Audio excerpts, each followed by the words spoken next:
Representative John Conyers speaks during a hearing of the House Judiciary Subcommittee on Crime, Terrorism, Homeland Security, and Investigations, on April 4, 2017. Photo Alex Brandon. Thank you for signing up. For more from The Nation, check out our latest issue. John Conyers knows a good deal more than Donald Trump does about the Korea Peninsula, and a lot more about the Constitution. Policy. So it is worth noting that Conyers has taken a lead in organizing congressional opposition to Trump's bombastic threats about unleashing fire and fury on North Korea. He has precisely what our locked and loaded president lacks: the wisdom that extends from experience. As a young volunteer with the Michigan National Guard, Conyers was called up to serve with the 1,279th Combat Engineers in the Korean War. He was in the war zone for a year as a lieutenant supervising repairs and replacements of Army aircraft. When Conyers got home, he went to law school and then, with the encouragement of the Rev. Martin Luther King Jr., began a political career that would eventually see him chair the House Judiciary Committee.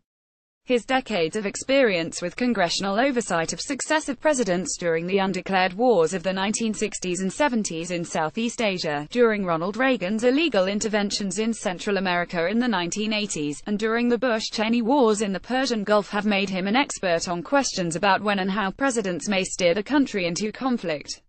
Based on his experience, Conyers argues that Trump is getting everything wrong when he answers North Korean saber-rattling with American saber-rattling. As a veteran of the Korean War, I am ashamed that our commander-in-chief is conducting himself in a reckless manner that endangers our troops stationed in Korea and our regional allies, explains the Michigan Democrat. Trump must immediately cease talk of preemptive war, which must be authorized by Congress, and commit to the diplomatic path advocated by both American experts and the South Korean government.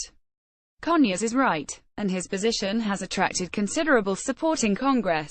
For instance, while Trump claims to be concerned about threats to Guam, the congressional representative from Guam, Madeleine Bordallo, says she agrees with Conyers. President Trump's statements were unhelpful, dangerous and raised tensions with North Korea higher than we have previously seen, says Representative Bordallo. This has led to North Korea directly threatening nearly 168,000 American citizens living in my home district of Guam. While I have great confidence in our military's capabilities in the Pacific, President Trump must show steady leadership to prevent further escalating tensions. I join Representative Conyers and my Democratic colleagues in calling on the Trump administration to work with the international community and engage in diplomatic discussions with North Korea. It is imperative that President Trump and his administration work towards a peaceful solution to this situation and refrain from any action that could lead toward a military conflict.